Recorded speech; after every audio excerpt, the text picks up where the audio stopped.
حضرت ابو ہریرہ رضی اللہ تعالیٰ عنہ فرماتے ایک بابا جی نبی پاک کی بارگاہ میں آئے اور جب وہ واپس جانے لگے تو میں نے عمر پوچھی تو عمر تھی 96 سال. کہتے ہیں بزرگ جب آئے نا تو یہ بھویں جو ہے نا ان کی سفید ہو کے تو یوں آنکھوں پہ آ گئی.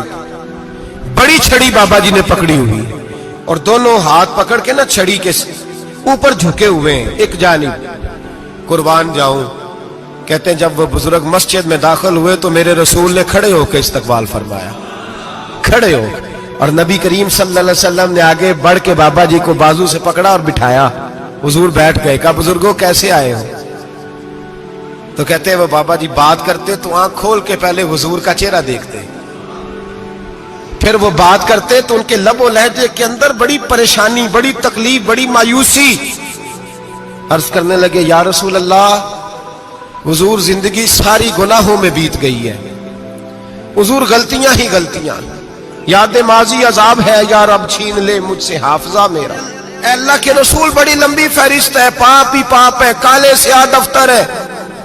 یا رسول اللہ صلی اللہ علیہ وسلم جب پلٹ کے دیکھتا ہوں حضور مجھے نیکی دکھائی نہیں دیتی. حضور اس عمر میں آپ کا ایک صحابی ملا ہے, اس نے بات سمجھائی ہے تو تھوڑا خیال آیا ہے, لیکن یا رسول اللہ صلی اللہ علیہ وسلم اب میرا وجود بیکار ہو گیا ہے, حضور بوڑھا ہو گیا ہوں. 3 باتیں کہیں بزرگوں نے اور نرالی کہیں. کہنے لگے یا رسول اللہ صلی اللہ علیہ وسلم, حضور اب تو میری کمر بھی سیدھی نہیں ہوتی کہ میں نماز ہی صحیح ادا کر سکوں, بوڑھا ہو گیا ہوں.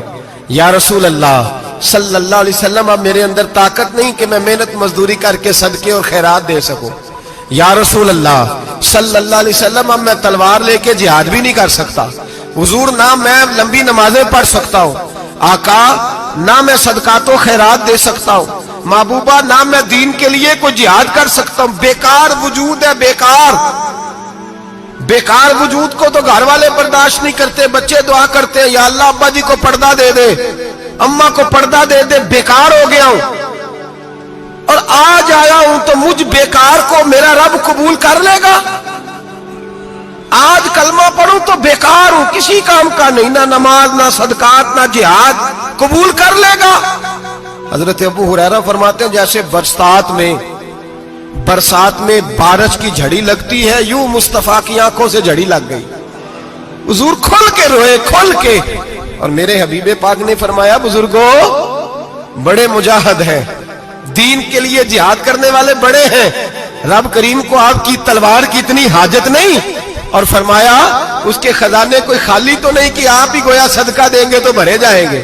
اور فرمایا پھر رب کریم کی شان میں اضافہ نہیں کرتی عبادتیں, وہ تو بندے کو نفع دیتی ہیں. میں بزرگوں نہ آپ جہاد کریں نہ آپ صدقات دیں, لا لمبی نمازیں پڑھیں, آپ صدق دل سے آ جائیں. اللہ کے رسول کا وعدہ ہے رب آپ کو بغیر حساب کتاب جنت عطا فرما دے گا. آنا تو شرط ہے کہ نہیں, آئیں تو صحیح, نہ پہنچے تو صحیح, آ جائیں. اس کو نہیں عادت صدقات و خیرات کی, جہاد کی, تبلیغ, آئیں تو صحیح نا. ان العبد اذا اعترف ثم تاب تاب اللہ علیہ. میرے حبیب نے فرمایا بندہ جب رو کے کہتا ہے نا یا اللہ غلطی ہو گئی معاف کر دے, فرمایا میرا مالک اسے فوراً ہی معاف فرما دیتا ہے. تو آ تو صحیح, تو آتا ہی نہیں, تو آ ہی نہیں رہا, تو گھر میں بیٹھا ہوا ہے, تو سویا ہوا ہے, تو دکانداری کر رہا ہے, تو پیسے گن رہا ہے, تو آیا ہی نہیں, آ تو صحیح. بلکہ میرے نبی پاک فرماتے ہیں جب اللہ پاک کا بھاگا ہوا غلام آتا ہے پھر تو اللہ زیادہ راضی ہوتا ہے, پھر تو اللہ زیادہ راضی ہوتا ہے, زیادہ راضی ہوتا ہے. تو آ تو صحیح, پہنچ تو صحیح.